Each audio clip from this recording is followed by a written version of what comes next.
Hoy vamos a tener la continuación del tema La paz de Dios, va a ser la cuarta parte y como es habitual siempre vamos a hacerlo con una oración entrando en el tema.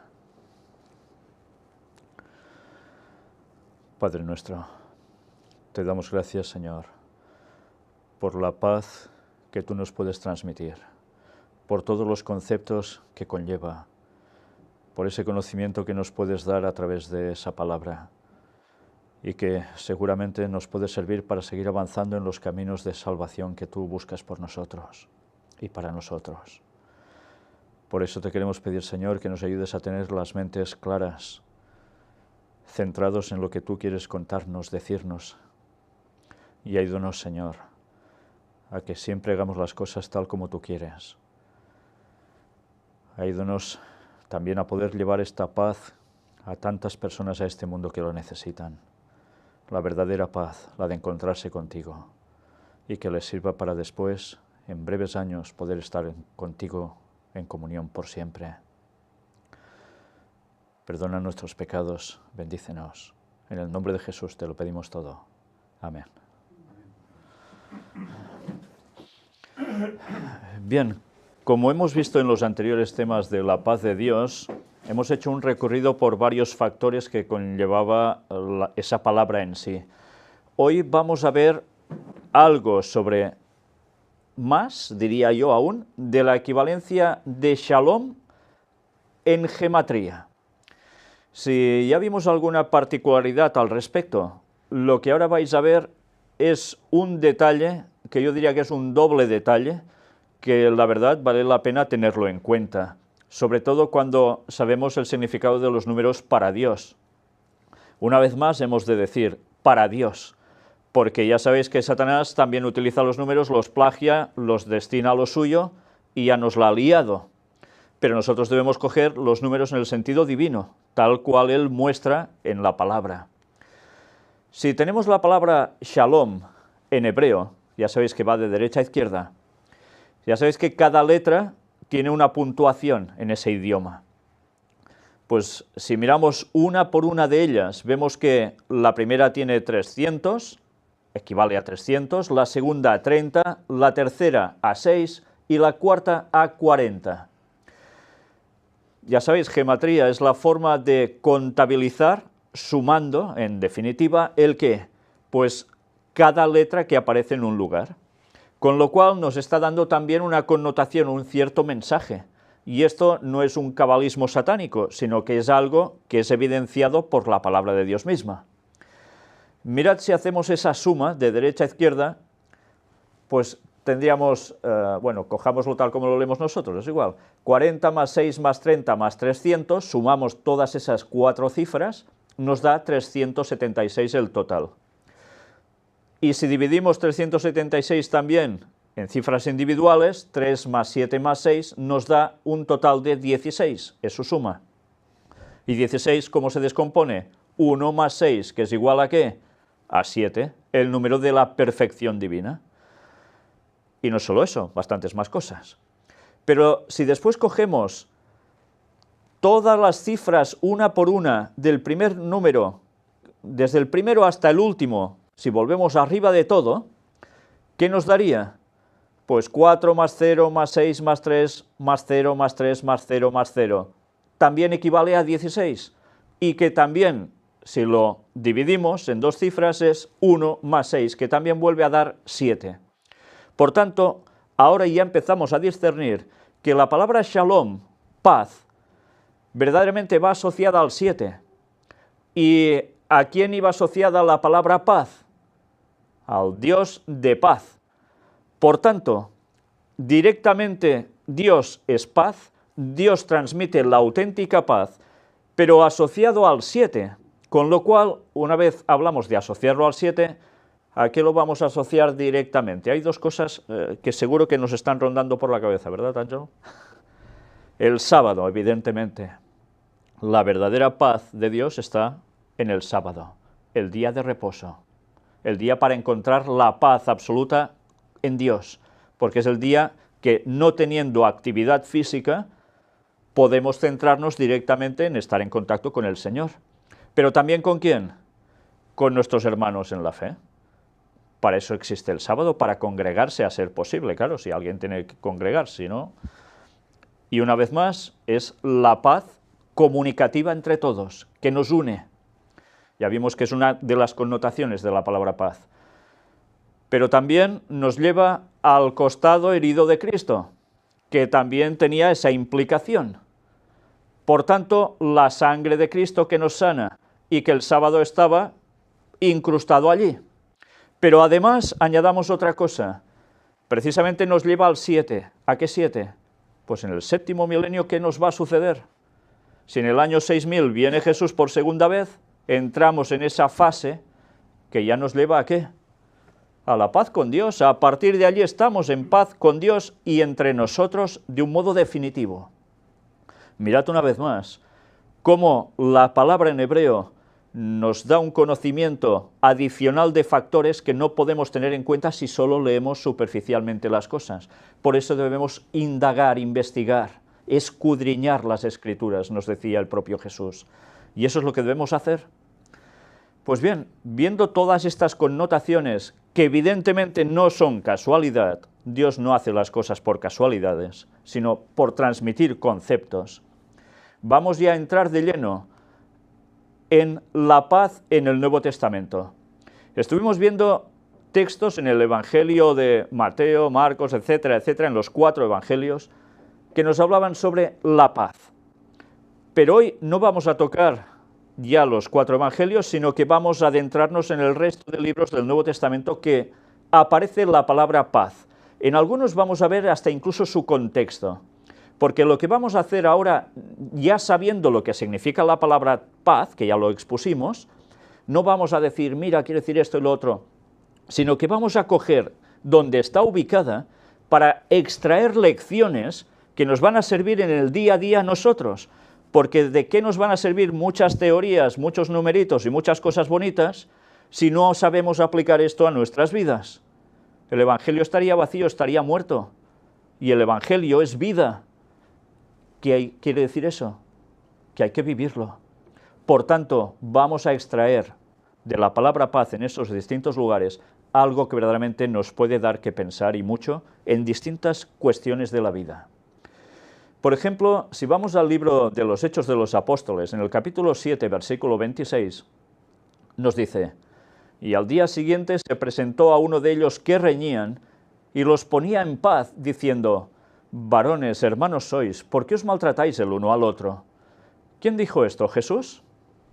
¿Esteban? Lo dijo Moisés. Aquí Lucas, en el libro de Hechos, recoge las palabras de Moisés. ¿Y qué tiene que ver Moisés con estas palabras? ¿Recordáis que Moisés interviene entre una lucha, cuestión de hebreos?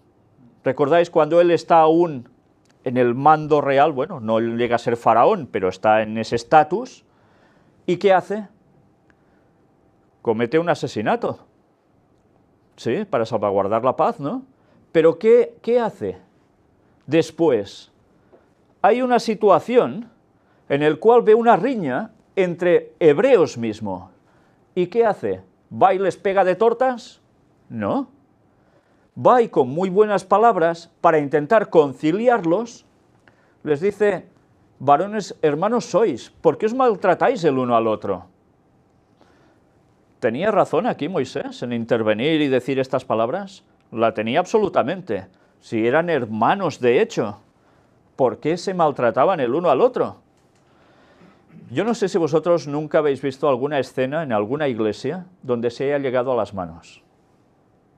¿Sabéis? Es la cosa más triste y miserable que puede llegar a acontecer. Pero se ha dado, ¿eh?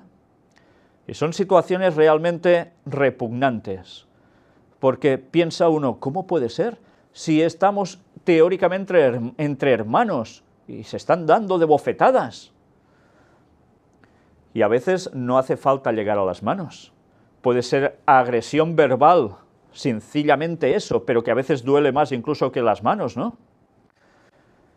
¿Por qué os maltratáis el uno al otro? Moisés, ¿qué estaba haciendo allí?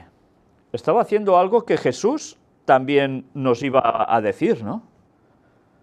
No expresó ¿que no harás con el otro lo que no quieras que hagan contigo? Y harás con el otro lo que quieres que hagan contigo, ¿verdad que sí? Pero, ¿sabéis? Moisés había hecho una pifia terrible antes, y esa le iba a pasar factura, porque le había visto uno de ellos cuando había cometido el asesinato, ¿y qué le dijo? ¿Qué? ¿También harás lo mismo conmigo o con nosotros, como hiciste con ese? ¿Y qué tuvo que hacer? Huir. Imaginaos después cómo Dios tuvo que arreglar todo ese percance para convertir a Moisés en el hombre más pacífico de la historia, aparte de Jesús. Vaya faena le debió dar, ¿eh? 40 años en el desierto para ponerlo a tono. ¿Y por qué reaccionó así, matando a otro Moisés, en vez de en un principio decir, no, no lo hagas? ¿Qué le salió?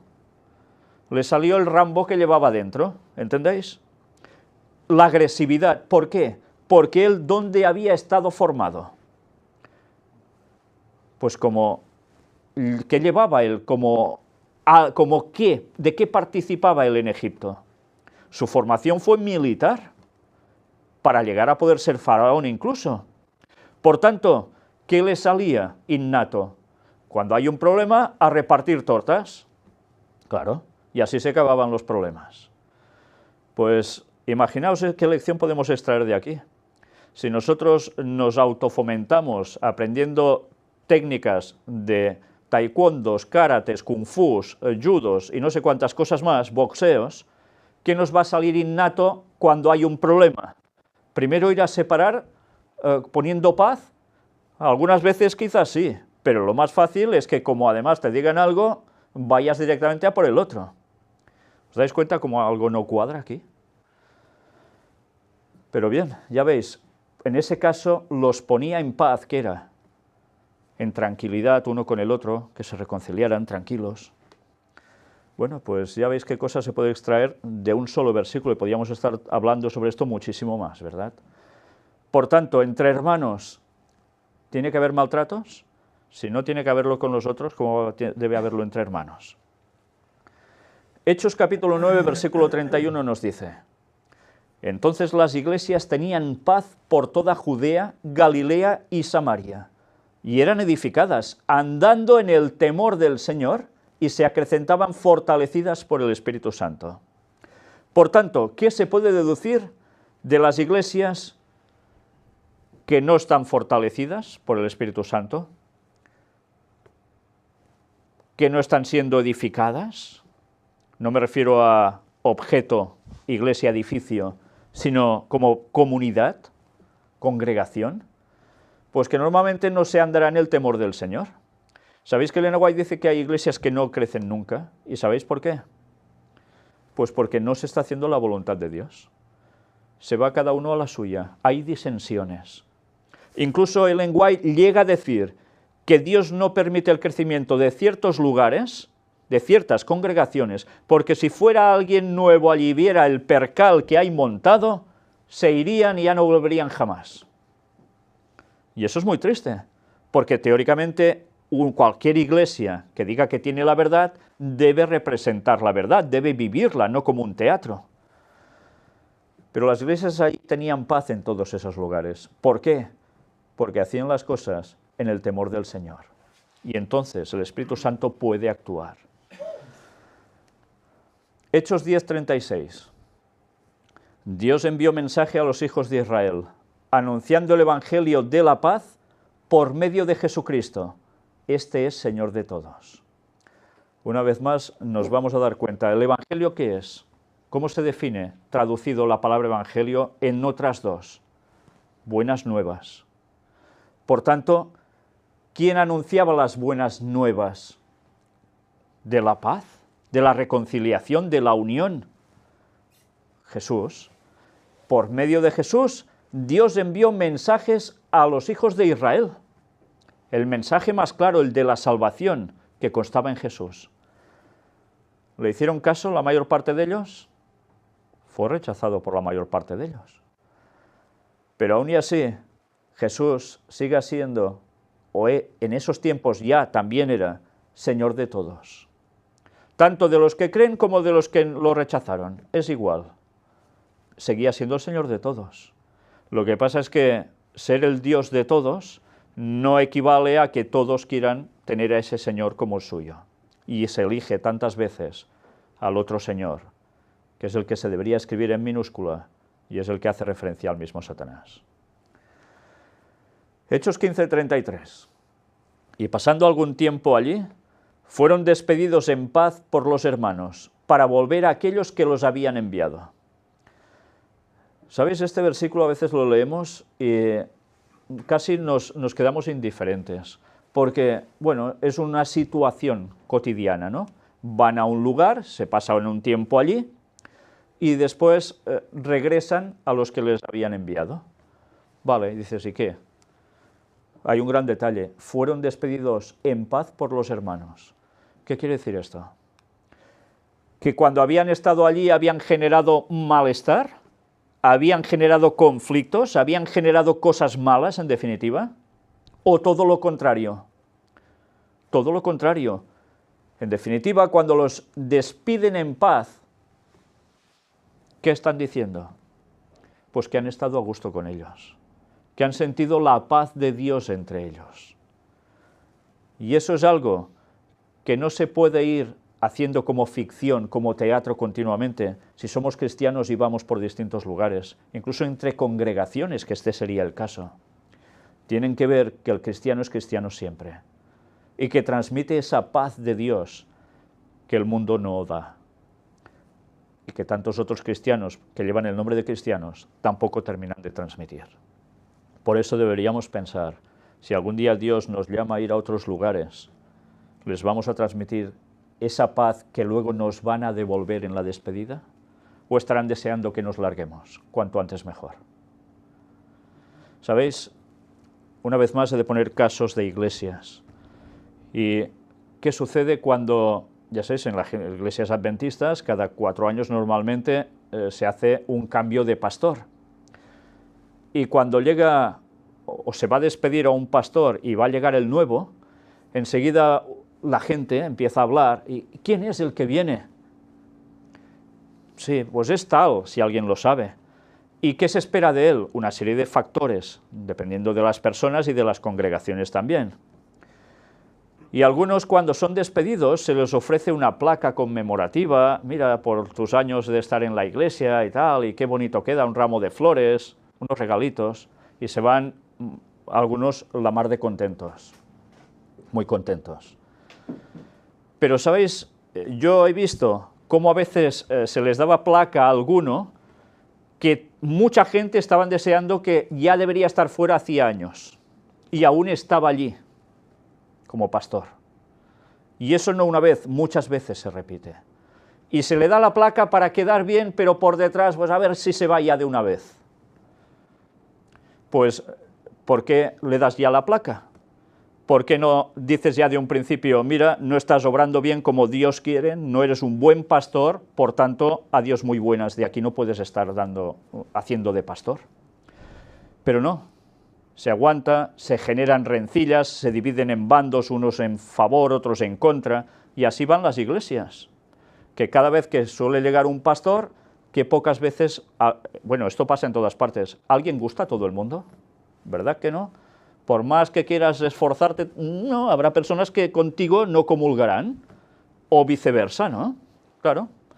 Pero aún y así quiere decir que si no estás totalmente de acuerdo en lo que hace y dice una persona, no ya por cuestiones bíblicas, porque esas deberían ser inamovibles, sino por formas de ser a veces, porque todos somos como somos aún ahora, ¿eso debería generar malestar entre nosotros? No, como dice el texto, soportaos los unos a los otros. Claro, es una gran diferencia. Lo bueno es cuando una iglesia despide a alguien, por ejemplo, un pastor, por decir algo muy conocido, y toda la iglesia siente cuando esa persona se va. Señal de que esa persona ha llegado al corazón de los demás, ha servido como auténtico pastor. Pero, ¿sabéis? De esos casos pasan tan pocas veces, por desgracia. Pues ahora plantearos esto a cada uno de nosotros. cuando vamos a casa de alguien, cuando vamos a una congregación y estamos un tiempo allí, ¿están deseando que nos larguemos o están deseando que aún siga allí, que sigamos allí? Pues todo esto nos tendría que hacer reflexionar. Ojalá seamos despedidos en paz y no ser despedidos como alguna vez hemos tenido que ver, en algunos casos, con violencia incluso, que eso es realmente deplorable. Romanos capítulo 1, versículo 7. A todos los que estáis en Roma, amados de Dios, llamados a ser santos, gracia y paz a vosotros, de Dios nuestro Padre y del Señor Jesucristo. El que está escribiendo aquí es el apóstol Pablo. Y vais a ver cómo esta expresión del apóstol Pablo, esta vez dirigida a los que están en Roma, a los cristianos que están en Roma, que algunos eran judíos, son, dice, amados de Dios, llamados a ser santos. ¿Qué les dice? Gracia y paz a vosotros. ¿La gracia qué es? Bueno, ahora el concepto de gracia ha quedado un poco así, mira, está haciendo la gracia, ¿no? Porque dice una tontería o algo así y se ponen a reír. Gracia es la salvación gratuita que Jesús nos da a través de su muerte, de su sacrificio. Y eso es lo que nos puede llegar a hacer, pues, amados de Dios y santos, por supuesto. Y paz a vosotros.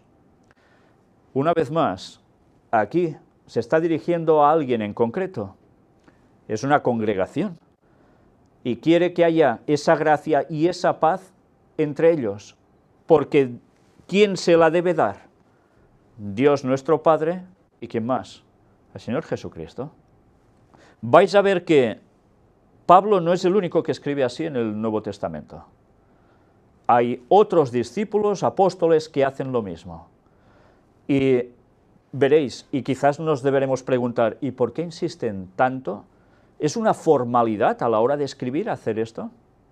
¿O es un deseo de corazón? A veces, ¿qué podemos escribir? Y decir, estimado no sé qué, 2 puntos. ¿Sabéis? Yo recuerdo mucho cuando era pequeño, mi abuela no sabía leer ni escribir, yo era un niño de, no sé si tenía 5 años aproximadamente, y mi abuela decía, mira, coge el papel y el bolígrafo y siéntate aquí en la mesa conmigo que te voy a dictar una carta. Y ella iba hablando, yo iba escribiendo, después, claro, la carta se enviaba, pero, ¿sabéis? Es curioso, porque siempre empezaba, estimado tal, estimada cual, y a veces después hablaba y resulta que de estima, pues no había un gran feeling, que digamos, con según quién, eran formalismos. Pero, ¿vosotros creéis que de verdad era formalismo la expresión de Pablo o de cualquier otro de los apóstoles, o les salía de verdad de dentro? Así debe ser, ¿no? Debe salir de dentro. Pues mirad ahora Romanos 2:10. Pero gloria y honra y paz a todo el que hace lo bueno, al judío primeramente y también al griego. Mirad cómo este tema va a empezar a coger unos cauces que nos van a sorprender de nuevo. Porque, ¿recordáis que tenemos el tema aún aparcado del final de los judíos en el tiempo del fin? Aún no se ha presentado, Pero ahora ya vemos cómo aparece algo relacionado también con judíos y con gentiles. Pero gloria y honra y paz a todo el que hace lo bueno. Por tanto, a todo el que hace lo malo, ¿debe haber gloria y honra y paz? ¿Qué opinamos? ¿Os dais cuenta cómo enseguida, si cogemos la frase, nos pone entre la espada y la pared? ¿Qué deseáis a las personas que hacen lo bueno? Una bendición divina, en definitiva esto es una bendición divina. ¿Y a los que hacen lo malo? ¿Les bendecimos también? Pues deberíamos hacerlo, ¿Qué dice Jesús? Bendecid a los que os maldicen. Y no es fácil, Pero el texto evidentemente está deseando algo más. Gloria y honra. Evidentemente quien hace lo malo, gloria y honra no lo va a tener. Por más que se lo desees, no lo va a tener. Y paz. Ya vimos la paz que significaba seguir verdaderamente en los caminos de Dios. Pues bien, mirad cómo aquí une todos esos conceptos para el judío primeramente y también al griego. ¿Por qué primeramente al judío? ¿Está haciendo clasificaciones aquí? Bueno, ¿él de dónde era, Pablo? ¿Qué se consideraba? ¿Era de la tribu de Benjamín? ¿Era hebreo? ¿Y qué quiere decir? Que entonces primero los míos y después ya vendrán los otros, de segunda división, ¿no? No, porque él estaba ya transmitiendo una serie de conceptos que debemos ya empezar a captar, al judío primeramente y también al griego. ¿Por qué al judío primeramente? Porque del judío debería llegar la salvación a todos. Y él como judío participaba de eso, al igual que los discípulos de Jesús. Pero también porque al fin de los tiempos sabía algo en concreto sobre los judíos. Son los que iban a hacer determinación definitiva sobre el mensaje final al mundo. Pero los judíos que estén con Cristo, no los otros. No hace excepción de personas. Mira, el griego después porque sí. No, es porque hay algo allí y debemos saber eso. Y ahora veis aquí en Romanos 3, del 9 al 20, lo que os decía, poner también algo en contexto para situar esa palabra de paz. ¿Qué pues? ¿Somos nosotros mejores que ellos? En ninguna manera, pues ya hemos acusado a judíos y a gentiles que todos están bajo pecado. Empieza fuerte, el apóstol Pablo. Ya veis que por un lado dice a los judíos primeramente, después a los griegos, y ahora dice, cuidado porque hemos acusado a judíos y a gentiles, todos como pecadores. O sea, ¿qué está haciendo ahora? ¿Está rectificando lo que ha escrito antes? No, está haciendo una constatación. Da igual si eres judío que si eres gentil, eres pecador. Y si no haces las cosas de Dios, seguirás siendo pecador hasta el final y vas a tener la perdición.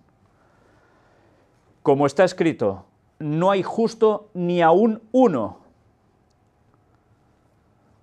El apóstol Pablo escribió, no hay justo ni aún uno.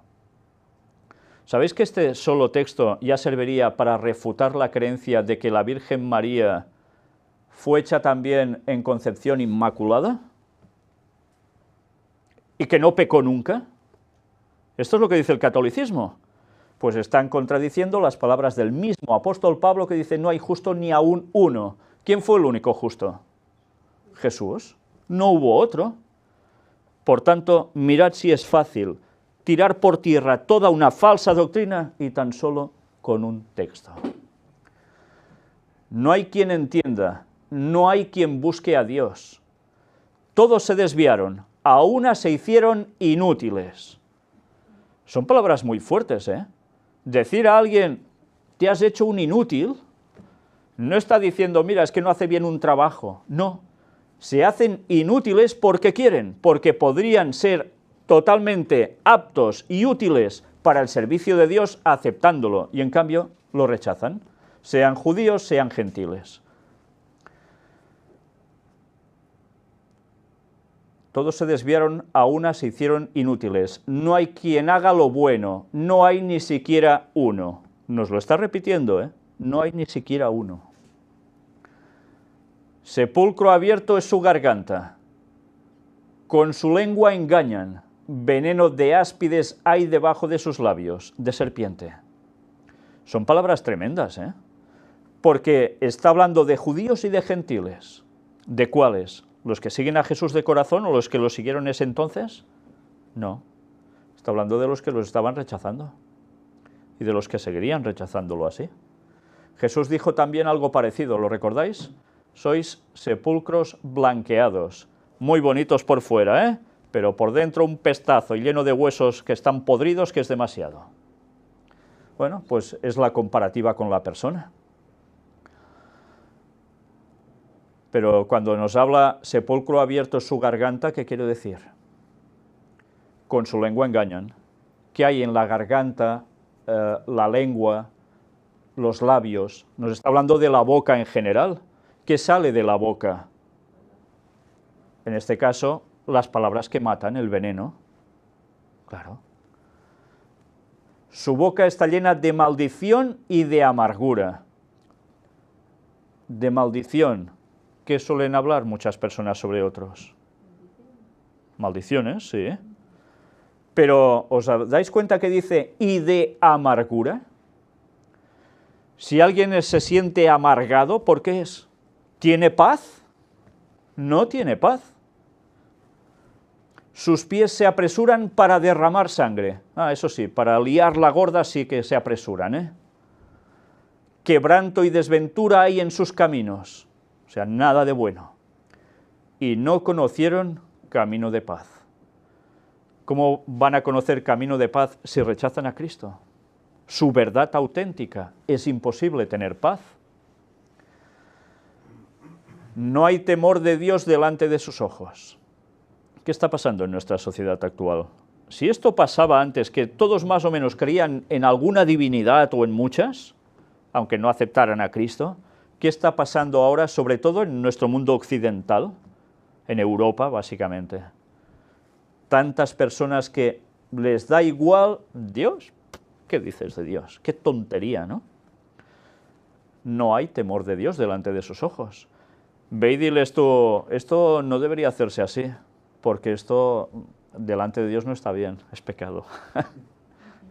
Anda, que bueno, les vais a hacer una gracia tremenda, y esta gracia sí que no tiene nada que ver con la divina, ¿eh? Pero sabemos que todo lo que la ley dice, lo dice a los que están bajo la ley, para que toda boca se cierre y todo el mundo quede bajo el juicio de Dios. ¿Ya no hay ley, entonces? Aquí nos está diciendo que hay ley porque hay juicio de Dios. Si va a haber juicio de Dios también al final, es que aún hay ley, si no la ley ya no estaría. Por tanto, fijémonos y entendamos bien las Escrituras, y todo el mundo evangélico que está diciendo, sean pentecostales o no, que la ley ya está clavada en la cruz, etcétera, etcétera, que interpreten bien el texto, porque no está hablando de los 10 mandamientos, sino de la ley ceremonial, que se le dio a Moisés también como rituales y demás. Ya que por las obras de la ley ningún ser humano será justificado delante de él, porque por medio de la ley es el conocimiento del pecado. Si decimos que no hay ley, es que no cometemos pecado, y ya somos santos. ¿Entendéis? ¿Qué aberración?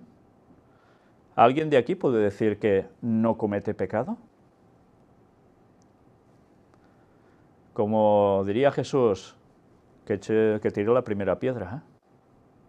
¿Verdad que no podríamos ninguno de nosotros? Por desgracia no podríamos. Gracias a Cristo, que murió por nosotros y pagó por nosotros, pero aún hay ley, por eso Él murió en la cruz, porque si ya no debía haber ley, ¿para qué morir en la cruz? ¡Qué tontería! Se lo podía haber ahorrado, ¿no? Si nosotros estamos así, en una situación como todo el texto describe aquí, es que no tenemos paz. Solo la paz de Dios es la que tira por tierra lo que tantas personas en este mundo están haciendo y sintiendo. La auténtica paz de Dios, no la que se está vendiendo como conceptos en el mundo. Romanos 5:1 dice, justificados pues por la fe, tenemos paz para con Dios por medio de nuestro Señor Jesucristo. ¿La paz cómo se consigue? A través de Jesús, por la fe. Si no tenemos fe en Jesús, ¿vamos a tener esa paz? Y podemos pensar, yo sí tengo fe, pero resulta que viene el problema de he de trabajar en sábado y, me busco mi solución, no la que Dios me puede dar. ¿Tengo paz con Dios? No, porque estoy quebrantando la ley. Estoy diciendo que la justificación de Jesús al morir por mí, lo desecho, no me da la gana, me busco mi solución. Eso es un ejemplo. Podemos poner ejemplos los que queramos. ¿Tengo fe en Dios? Sí. ¿Y por qué no lo sigues? Bueno, porque hay circunstancias en la vida que no me dejan. ¿Vale? Entonces, ¿tienes paz con Dios? No, porque no estás haciendo su voluntad y lo sabes. Entonces, ¿Nos damos cuenta cómo podemos aplicar en cada texto un montón de cosas de las cuales todos podemos sentirnos a veces culpables? Y no se trata de generar culpabilidad en nadie, se trata de despertarnos para actuar, para buscar y hacer las cosas como Dios quiere para tener su paz, sin la cual, ¿qué vamos a conseguir? ¿Santidad? No. Si no tenemos la paz de Dios no vamos a tener santidad. Y si no tenemos santidad, ¿qué nos dice el texto? Sin la santidad nadie verá a Dios. Pues bien, debemos decidirnos todos, en todas las facetas de nuestra vida. Romanos 8:6 dice, porque el ocuparse de la carne es muerte, pero el ocuparse del Espíritu es vida y paz. Una vez más, el famoso tema, el ocuparse de la carne es muerte. ¿A qué se refiere el apóstol Pablo cuando escribe esto? ¿Ocuparse de la carne es de las cosas cotidianas? ¿Está mal ocuparse de las cosas cotidianas? No, está bien, porque debes ocuparte de las cosas cotidianas, pero ocuparte en exceso, buscando todo por tu cuenta, buscando las cosas que a ti te apetecen, aunque sean contrarias a la voluntad de Dios, ¿eso es bueno? No, es cuando nos ocupamos en lo que no toca. ¿Sabéis? Tantas veces hablando con personas les muestras ciertas cosas, ¿no? Y te dicen, sí, sí, ya veo que es verdad, pero es que yo no tengo tiempo, para esto no tengo tiempo. Tendrán tiempo para hacer 80 millones de cosas diversas, ¿eh? Pero para las cosas de Dios, para las cosas de ocuparse del Espíritu, que son vida y paz, bueno, para eso no. Pero tendré tiempo para ver la serie de televisión, tendré tiempo para ir a hacer no sé qué por ahí. ¿Verdad que eso pasa? Pues quiere decir que nos ocupamos en las cosas de la carne que van a desaparecer. Mientras que lo que va a permanecer, que es las cosas del Espíritu, las espirituales, las de Dios. Esas son las que van a perdurar, las que nos darán vida, no solo aquí, estando bien, que eso también lo hemos de reconocer, ¿eh? Tener esa paz de Dios ahora en nosotros haciendo su voluntad, nos da vida. No nos deja, no, nos da vida. ¿Y qué más? La vida eterna, por supuesto. Entonces sí que habrá paz. Ya veis que Pablo escribe mucho sobre la paz, ¿eh? Muchísimo. Romanos 10, versículo 15. ¿Y cómo predicarán si no fueren enviados? Como está escrito, cuán hermosos son los pies de los que anuncian la paz, de los que anuncian buenas nuevas. Es un texto de esos tan preciosos. Normalmente nosotros miramos los pies de alguien y ¿qué pensamos? O miramos los nuestros, un pie. Un pie, ¿no? Vale. Pero imaginaos también cuando nos situamos en esa época que andaban con sandalias, pies de andar por caminos polvorientos o barrosos, ¿cómo quedaban? Un asco, claro, quedaban hechos un asco, literalmente. Y en cambio el texto nos dice, cuán hermosos son los pies de los que anuncian la paz, de los que anuncian buenas nuevas, el Evangelio. Y no sé si recordáis, por ejemplo, Jesús, cuando él predicaba, iba por los lugares, iba a casa, ¿os acordáis? Lo vimos la otra vez, un señor llamado Simeón, y hay alguien más allí, María Magdalena, ¿verdad? Y resulta que no le da ni para lavarse los pies. O sea, ¿qué está haciendo con Jesús? Un desprecio. Sabe que tiene los pies como los debería tener de andar por esos caminos, y en cambio no le da ni para lavarse los pies. ¿Qué está haciendo con Jesús? Un desprecio, literalmente. Y María Magdalena no tiene agua ni lebrillo, pero tiene lágrimas. Y con las lágrimas, ¿qué hace? Regar los pies de Jesús, bañarlos. ¿Y los seca con toalla? No, con cabellos. ¿Qué estaba haciendo ese señor? Pues diciendo que Jesús, ese evangelio de paz que llevaba, de buenas nuevas, le importaba un bledo, lo despreciaba. Y a veces nosotros podemos pensar en las personas que van predicando por lugares. Mira, están predicando por ahí, están predicando por allá. Y a veces no pensamos en que esas personas que van andando por los lugares dando el mensaje son enviados. ¿Enviados por quién? Por Dios mismo, que es el que busca que el Evangelio se difunda. Y a esas personas a veces las menospreciamos, las tenemos como si nada, no oramos por ellas, cuando quizás están haciendo muchísimo y en sacrificio, cosas que nosotros ni hacemos. Y en cambio, ¿cómo considera a los pies de esta gente Dios? Maravillosos, hermosos. Pues ojalá nuestros pies sean considerados así por el cielo.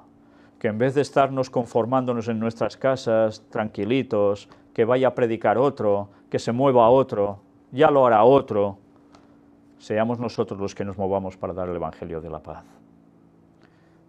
Porque si el mensaje debe ser dado a todo el mundo, claro que podemos hacerlo a través de Internet, podemos hacerlo a través de televisiones, de radios, de panfletos, pero si nosotros también no nos movemos, el Evangelio no va a llegar. Romanos 12, 18. Si es posible, en cuanto dependa de vosotros, estad en paz con todos los hombres. ¿Sabéis? Esta es una de las palabras más duramente reales que tiene el Evangelio. Si es posible, en cuanto dependa de vosotros, estad en paz con todos los hombres.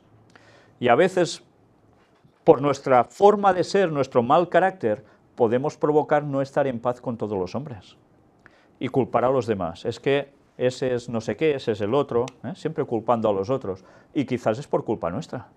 Puede ser. Si queremos estar en paz con todos los hombres, ya sabemos que eso no va a ser posible, pero hemos de procurarlo, si es posible. Una vez más, no podemos ponernos contra personas. Debemos ponernos contra lo que se está haciendo mal y con amor intentar hacerles ver que las cosas deben ser cambiadas. Aunque eso no siempre es posible, ¿verdad? Ni siempre se quiere. Pero por nuestra parte, que no quede. Estemos en paz con todos los hombres. No nos busquemos problemas que no tocan. Porque a veces sabéis que hay cristianos que se buscan problemas donde no hay. Sí, porque dicen las cosas de un modo brusco, porque quizás deben tomar una serie de decisiones y van a extremos y provocan malestar. Y así tantas cosas. Nosotros debemos ser centrados y estar en paz con todos los hombres, no procurando y generando situaciones adversas, expresamente. Romanos 14, 17 al 19 nos dice Pablo también, porque el reino de Dios no es comida ni bebida, sino justicia, paz y gozo en el Espíritu Santo. Porque el que en esto sirve a Cristo agrada a Dios y es aprobado por los hombres. Así que sigamos lo que contribuye a la paz y a la mutua edificación. Mirad que el apóstol Pablo da unos consejos preciosos. El reino de Dios no es comida ni bebida. ¿Y por qué dijo esto el apóstol Pablo? ¿No es comida ni bebida el reino de Dios? ¿Sabéis que los reinos humanos normalmente se distinguían por una característica? Los reyes, ¿qué hacían? Banquetes, claro. No comían cualquier migajilla y con eso ya estaban tan felices. Querían lo mejor de lo mejor. Y eso tantas veces, ¿qué implicaba? Oprimir a otros para conseguir eso.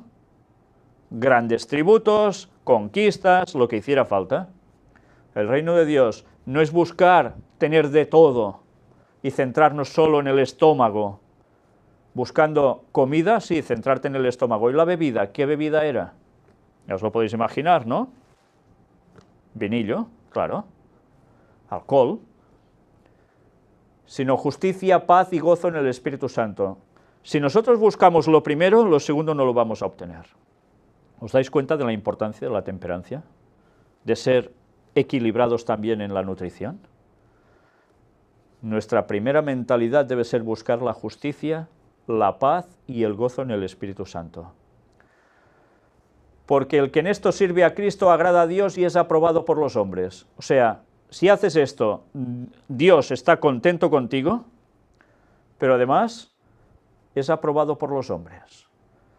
¿Por qué es aprobado por los hombres? Sabéis que yo he podido vivir varias experiencias cuando pintaba con compañeros de trabajo, y a veces se hacían comidas de estas un día al año. El patrón, el dueño de la empresa, pagaba para que todos los trabajadores, no sé si era una festividad, San Antonio, no sé qué, que era el patrón de los obreros, cosas de estas así, y se juntaba toda la plantilla para comer. Pues, ¿qué pasaba allí? Venga, come esto, sabiendo que tú no comías eso. Bebe esto, bebe esto. ¿Por qué? Estaban deseando verte borracho, porque algunos de ellos pillaban cada una allí tremenda. ¿Sí? ¿Y qué querían? Pues que participaras de lo mismo, de esas conversaciones que ya os lo podéis imaginar. Un montón de hombres, ¿de qué iban a hablar? Básicamente dos conversaciones, mujeres o fútbol. No había otra cosa. Si tú no participabas de esas cuestiones, ya eras una cosa rara, ¿verdad? Pero eso sí, resulta que cuando pasaba un altercado entre uno y otro, o querían consejo de algo en sus vidas, no recurrían a los otros, recurrían al que cuidaba su dieta, porque sabían que era más equilibrado que los otros en ese sentido, y que tenía la paz de Dios para dar el mensaje necesario. Y no lo digo por mí en concreto, mi hermano ha participado de lo mismo, Josep, porque estábamos en las mismas empresas prácticamente hace muchos años. No estoy poniendo esto para alabarme, sino como un ejemplo para que nos demos cuenta que realmente las personas de nuestro alrededor se dan cuenta si nosotros estamos haciendo las cosas bien. Porque entonces hasta los jefes vienen a consultarte y decir qué he de hacer para evitar situaciones de problemas en empresa. ¿Os dais cuenta lo importante que es que nosotros hagamos las cosas bien para incluso ser aprobados por los hombres, aunque tengan esos momentos, como era de esperar, de chincharte, de buscarte hacer caer, o de provocarte para que vayas a las manos incluso? Así que sigamos lo que contribuye a la paz y a la mutua edificación. Eso es lo que debemos hacer siempre. Si no buscamos todo esto, vamos realmente mal. Y a veces el orgullo hace que no busquemos mutua edificación, sino que nos queramos edificar nosotros solos y a nuestro modo. Y la paz, a Dios muy buenas. Romanos 15:13. Y el Dios de esperanza os llene de todo gozo y paz en el creer, para que abundéis en esperanza por el poder del Espíritu Santo. El Dios de esperanza. ¿Cuántas veces nosotros hablamos de Dios? De sí, pasará esto, hará eso y tal, pero no hablamos del Dios de esperanza para la gente que necesita esperanza en sus vidas.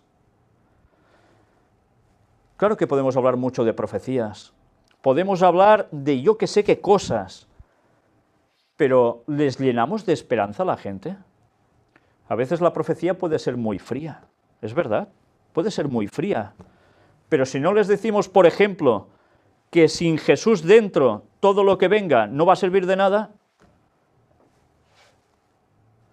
nosotros debemos trabajar la esperanza en las personas, porque Dios es un Dios de esperanza. ¿Y qué hace? Nos llena de todo gozo. Claro, si tú tienes esperanza en que al final las cosas acaban bien y Él está contigo, ¿tú de qué te vas a llenar? ¿De gozo o de pesar? De gozo, aunque lo pases mal durante un breve tiempo. Y paz en el creer. Si crees en Él tendrás esa paz. Y tantas veces nosotros nos agobiamos, nos preocupamos antes de cuenta, poniéndonos en más problemas a nosotros mismos y generándolos hasta enfermedades. Para que abundéis en esperanza por el poder del Espíritu Santo. Si ese Dios de esperanza nos llena a nosotros de gozo y paz, podremos estar abundantes en esperanza por el poder del Espíritu Santo. Y eso es lo que podemos transmitir inconscientemente. Y Romanos 15:33 nos dice, y el Dios de paz sea con todos vosotros. Amén. Qué palabras tan cortas y tan preciosas. El Dios de paz sea con todos vosotros. No en uno, con todos. Ese era el anhelo de Pablo cuando iba por distintas iglesias. Quería que hubiese la paz entre ellos, la paz de Dios, la auténtica. Romanos 16:20. Y el Dios de paz aplastará en breve a Satanás bajo vuestros pies. La gracia de nuestro Señor Jesucristo sea con vosotros. Y atención a este texto, porque este es ya de lo que planteábamos antes en las temáticas anteriores. ¿Cómo puede ser que el Dios de paz, el concepto de paz que tiene el mundo, aplastará en breve a Satanás bajo vuestros pies? ¿Cómo puede ser eso? ¿Un Dios que va a hacer esa masacre en definitiva? ¿Cómo se entiende? Mirad si era importante buscar de dónde procedía la palabra paz y su significado auténtico, porque la paz de Dios es con los que están con Él y los que la disfrutan, los que la quieren, pero los otros, como consecuencia, esa paz, ya sabéis que tenía, como siempre, esas palabras hebreas, todo lo contrario, ¿eh? Si no estás con Dios, los problemas vendrán. Y vaya que si vendrán, como que te vas a perder la eternidad. Y también, ¿quién va a sufrir su castigo definitivo? Hasta el mismo Satanás. Por tanto, si alguien nos dice, no, es que Dios los va a perdonar a todos, hasta Satanás, pues no va a perdonar a Satanás. Y el texto es clarísimo. Y eso pasa porque se están cogiendo conceptos de la paz que nada tienen que ver con los de Dios. Son los que el diablo está intentando inculcar en la sociedad, pero no es el concepto auténtico de paz. Entonces sí que la gracia de nuestro Señor Jesucristo estará en nosotros, pero si no, no. Nosotros lo dejamos aquí. Esta tarde vamos a tener la continuación del resto de análisis de textos que hablan de paz en el Nuevo Testamento. No todos, me guardo alguno. Y sabéis, este tema va a derivar,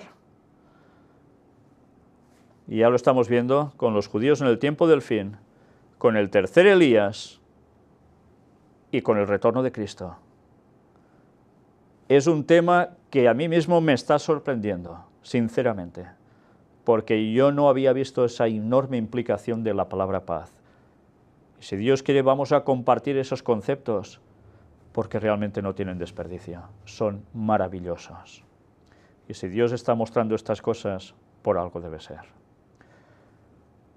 Dios quiera que nosotros estemos precisamente por lo que debemos estar. ¿Creéis que Dios lo quiere eso o no?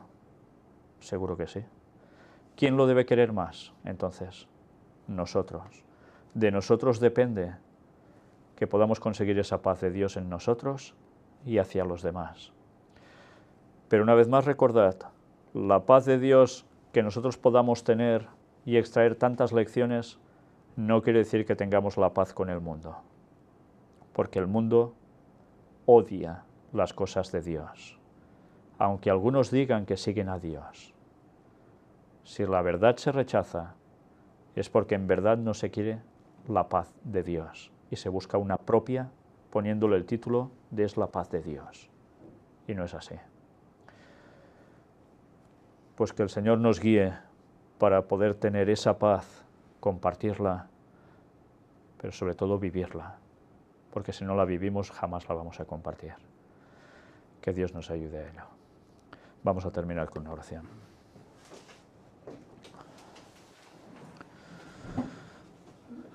Padre nuestro, una vez más te damos inmensas gracias, porque dejaste que los apóstoles, los profetas, escribieran precisamente todas estas cosas que llevan tanto mensaje implícito en ellas. Perdónanos, Señor, si tantas veces leemos la palabra tuya tan superficialmente, cuando no ahondamos en cada texto. Siempre recuerdo las palabras de Lenguay que decía que siguiésemos buscando versículo por versículo hasta comprenderlo y no avanzar hasta que nos quedase claro. Eso lo hicieron los pioneros adventistas y te queremos pedir que nosotros hagamos lo mismo, porque ahora más que nunca podemos aún encontrar muchas más cosas que antes, porque ahora toca saber todas estas cuestiones, porque el fin está cerca y queremos estar en paz contigo para que en tu retorno podamos irnos allí al cielo. Ayúdanos, Señor, a poder hacer tu labor aquí en la tierra para que muchos más nos acompañen en ese viaje hacia Orión, ese viaje que tanto estamos anhelando, y ver que por fin todo el mal deja de estar con nosotros. Bendícenos, Señor, danos tu paz, por favor, y más especialmente en tu santo día, cuando más podemos estar tranquilos para conectarnos contigo y con los hermanos. En el nombre de Jesús te lo pedimos todo, y por el perdón de todos nuestros pecados, gracias a la sangre de Cristo. Amén.